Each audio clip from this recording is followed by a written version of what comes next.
pixel size, which is what, do you know? 30. NED data sets are now at 10 meters as a product of the SRTM, Shuttle Radar Topography Mission. Okay, so pretty much the nation, U.S., has gone to a 10-meter DEM data set called the NED.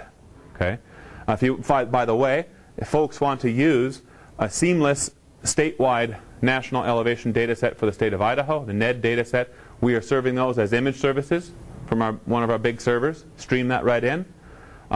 We are also serving statewide slope, aspect, and solar elevation, solar exposure index data off of our image services as well. Okay? Well, anyways, back to our regularly scheduled program now. Back to run. 10-meter pixels. Meters, right? How much? 30 meters. 30 meters. That's one answer. North-south. What else is it possible? Another possible answer. Can you see how it could be 20 meters? Because a lot of spatial analysis, and in fact ERDOS, another piece of GIS image processing, remote sensing software, typically uses as its rule of thumb center of the pixel to center of the pixel to center of the pixel. So if we are dealing with 10-meter pixels here, and our algorithm writes it as center of the pixel to this one, that's 10 meters, to the next center, that's 20 meters, run now is 20. ARC typically uses the edge of the pixel, 10, 20, 30, for its run. Two estimates of run. And we'd have the same estimate over here in an east-west, but what about here? And there, along our diagonals.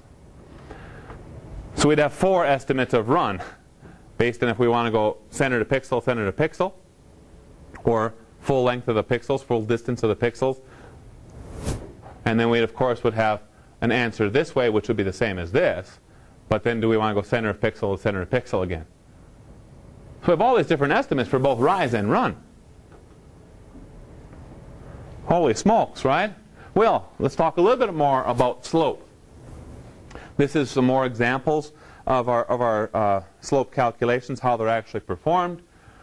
Slope, we can, of course, express slope in percent of slope or in angle, degrees of slope. Don't forget which one you check when you tell it to do a slope process. That should go into your metadata, go into your notes. So later on down the line, say, geez, what did I use? Percent or degree, you know? Make sure you know that. It's got to be replicable. But now what do we have? We have sources of potential error. Was the mean slope used? We have all these different rise and run. Well, we can calculate it, and let's do all the calculations. Then what are we going to use for the slope value, the one value that gets assigned to that focal cell? Are we going to use the mean? Maybe maximum, maybe minimum. How many pixels are actually involved in the calculation? What's the size of the window or the kernel? Because a 3 by 3 is our minimum. Then we go in odd numbers, 5 by 5, 7 by 7, 9 by 9. And you can just see if we can have, however, 16 estimates from a 3 by 3 window, how many would we have for a 5 by 5, 7 by 7, and so on and so forth? Holy smokes. I mean, this is really getting complicated, right? And the real answer is we don't know. In many, many cases, we do not know exactly how a piece of software analyzed slope in particular. We can know that one piece of software, ArcGIS, calculated slope differently than Idrisi maybe, and differently than Envy maybe, and differently than ERDOS Imagine perhaps. Okay? So, piece of advice to you, if you're doing spatial analysis, and especially if you're going to do some digital terrain modeling, do it all within one piece of software. Okay? Because then it's going to be processed consistently along with how that software processes things. And document that as well as you can. You're not going to know exactly how it did it, and you could try to figure it out if you want to do all that math. In all the years I've been doing GIS, I've never had the desire to sit down and hand calculate 5x5 windows and all the different possible permutations of that sort of stuff. So I don't really recommend it. But I want you to be aware of these possibilities, the fact that they are different. Slope from one piece of software is not going to be necessarily the same as slope generated in another piece of software because of these modeling assumptions. Go ahead. So how do we relate that to the real world? That is a particular slope. Yeah, that's good. And you know what? If we go out onto a pixel of land, right, 10 by 10 meters, and you walk around in that 10 by 10 meters, you could probably find that any of those answers that were generated would fit for some instance inside that pixel. They're not going to be that dramatically different, not by leaps and bounds, but they are going to be slightly different. And I think for what, as GISers, we need to understand that they're not going to be identical type of things. Okay?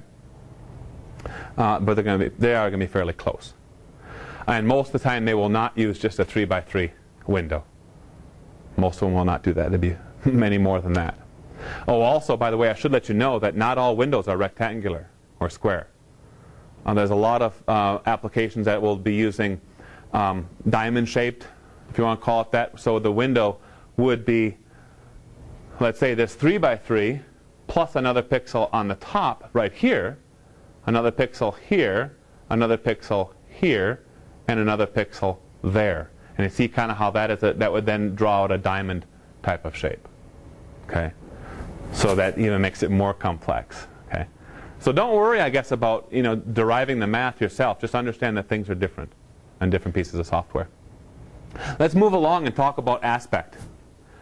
Aspect is the direction that a surface faces. I specifically use the word surface. Some people say, yeah, direction is or aspect is the direction the slope faces. What? Slope is a whole other model. Don't use that word there.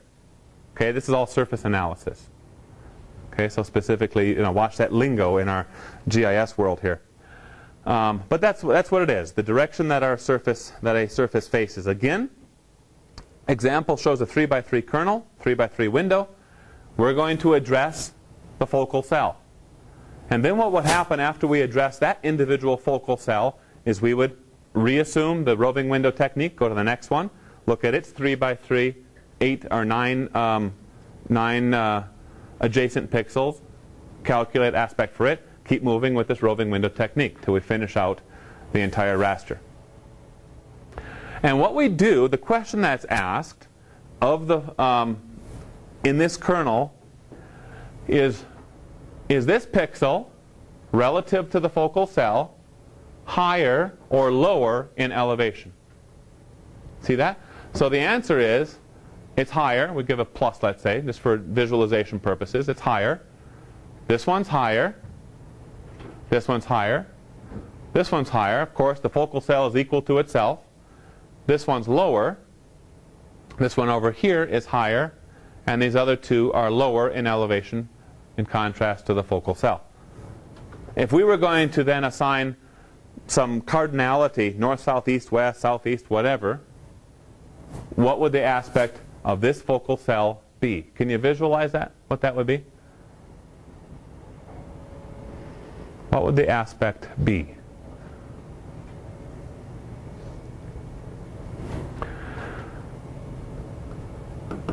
Would it be southeast? That makes sense? To southeast. Go from high to low. Yeah, right. So if you're standing, essentially, if you're standing in the center of this pixel and you're looking downhill, which way are you facing? That's aspect. So you're facing then, the surface faces a southeast direction. Can we get any more precise than this?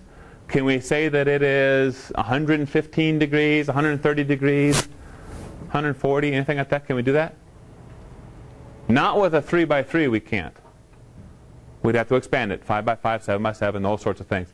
And when ARC does this analysis for you, when Adrisi does an aspect for you, it's not going to store southeast, southwest, whatever, as the value of the pixels. You're going to get actual bearings in degrees for your aspect. Okay? So understand again that it's using this similar type of technique, but it's using much larger than a 3x3 window. It has to get that job done. Inflection is what we call a second derivative digital terrain model, meaning we have to use some other first derivative models to produce this one. An inflection model is this. It describes the curvature or shape of the Earth's surface within a certain area. So an inflection model would tell us something like, this is a valley bottom, concave hillside, convex hillside, ridgeline, flat, those sorts of things. What would we need to calculate this? Well, we have to have slope, elevation, a couple of other things like that actually go into this. And you can see certainly how slope will play a role in producing an inflection model.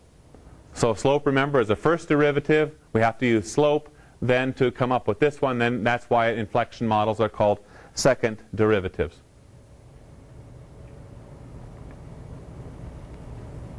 So it is a slope rate of change model. That's another term that we sometimes hear applied to an inflection model. And they can be very, very useful in helping you understand patterns that you might be seeing on a landscape or things that are influencing a certain problem that you're interested in. Viewshed analysis is kind of an interesting thing. Here's a digital elevation model sort of displayed in a three-dimensional view. And what we're asking with Viewshed is, if I'm standing on top of this mountain right here, how much of this landscape can I see? Okay? The inverse of this is what we call a visual impact model. And what that model, it actually processes in the same way. What that model says is how many pixels out here can see this point here. So it just all matters on how you phrase your question, whether it's literally called a visual impact model or a viewshed model. We used some viewshed analysis for the elk vulnerability study I did years and years ago with my master's degree. You know, we were wondering how a hunter's ability to see an animal, how that impacts the mortality of elk. So those animals that were living in dog hair lodgepole pine, man, those boys survived, right? Even though the size of their home range might have been about the same, all these other things were fairly the same, distance to water, distance to roads, all the stuff like this. It's the fact that no one could see them, okay, that let them survive. And you could never get that answer out of the GIS until we included and did some viewshed analysis. Okay? It could never be quantified until that point. Another interesting example was done up in British Columbia in cooperation with, I think it was Princess Cruise Lines. And what it was the British Columbia decided, they approved some clear cuts to happen right along the coastline. The cruise lines found out about this approval to make these rather large cuts, and they said, hold on, this is going to mess things up for all of our paying customers on our cruise up to the inside passage and all this good stuff like this, and they're not going to be pleased looking at those clear cuts out there, and they're not going to want to pay the money, so on and so forth. We're going to lose all this money because you approved this. So they did a visual impact model, and they said, okay, here's where your ship travels. Now show me how much of the landscape in British Columbia they will be able to see. And so they did all this analysis, and what they did then is they said, okay, fine, we will not allow clear cuts within the impact area of your high-paying customers on this cruise.